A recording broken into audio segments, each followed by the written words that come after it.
Shalom, kembali lagi kita di pertemuan kali ini.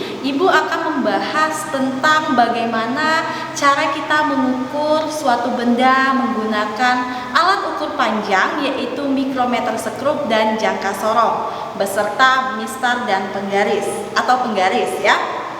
Baik, yang pertama yang lebih simpel terlebih dahulu yang sering kita gunakan dalam kehidupan kita sehari-hari, yaitu kita mengukur suatu benda dengan menggunakan yang namanya penggaris atau mistar. Baik, di sini Ibu akan mengukur panjang tempat dari mikrometer sekrup. Nah, caranya kita letakkan benda yang akan kita ukur ya, letakkan posisi kita tegak lurus ketika kita melakukan suatu pengukuran. Nah, ini ujungnya kita mulai dari angka 0 ya. Nah, begini posisi yang benar. Nah, saat kita membaca juga posisi mata kita tegak lurus. Jangan sampai kita miring ke kanan atau ke kiri ya. Nah, di sini didapatkan hasil bahwa panjang dari tempat mikrometer sekrup ini adalah 14 cm ya.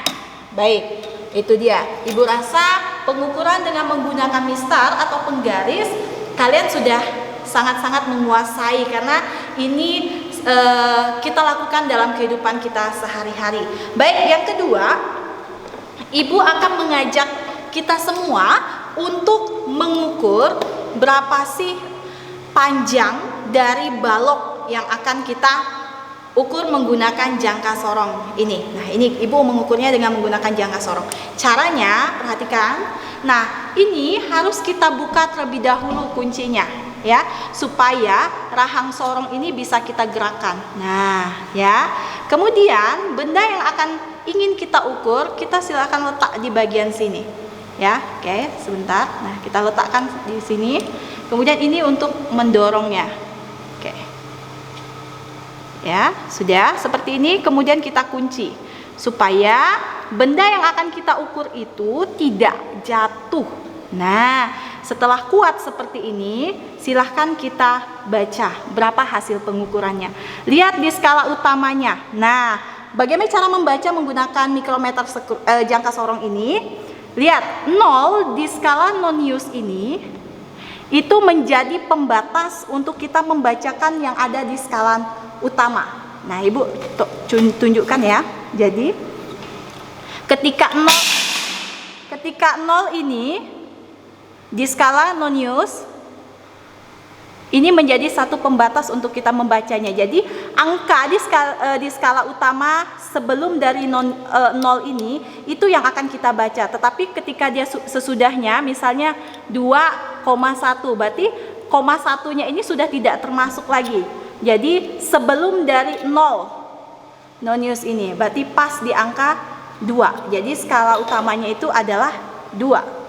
Sedangkan skala non-use-nya kita lihat yang berhimpitan langsung dengan skala utama. Lihat, ada di sini. Ini yang berhimpitan langsung. Ya, kita lihat. Nah, harus tegak lurus ya cara kita melihatnya. Jadi jangan ada yang seperti ini masih belum pas.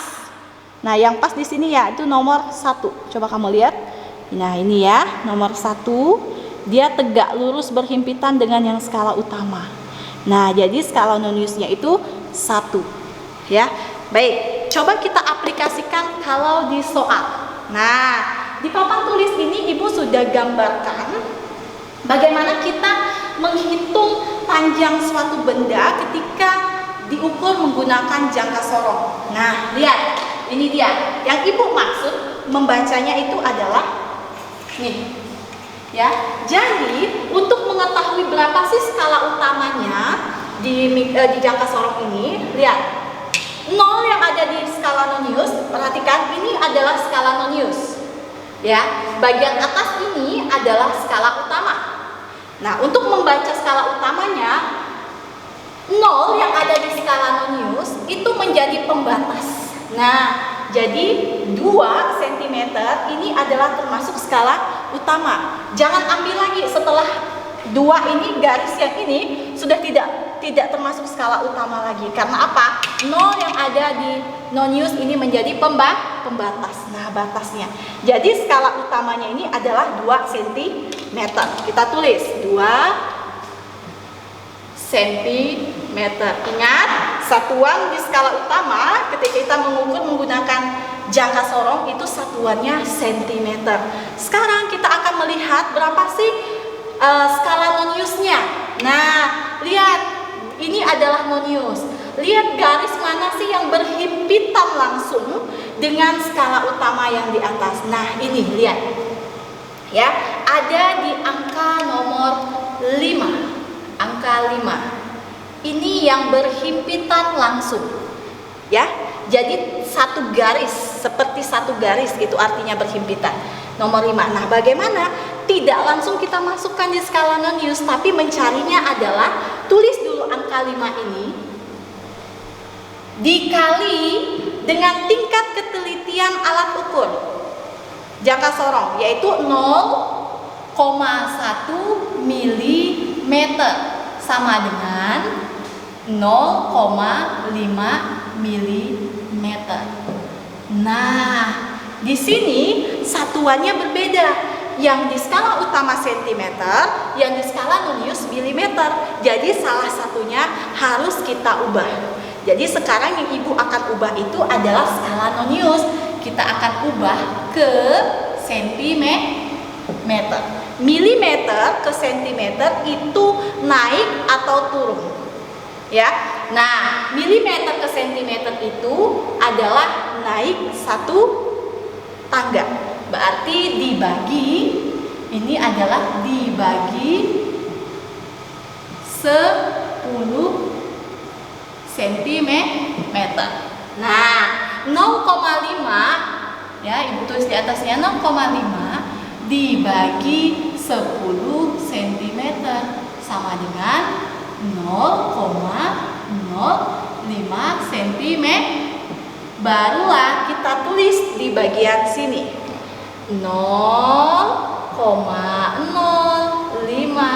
cm. Lihat centimeter sudah bisa kita jumlahkan. 5 0 turunkan koma 2 ditambah 0 2. Jadi pembacaannya adalah 2,05 cm.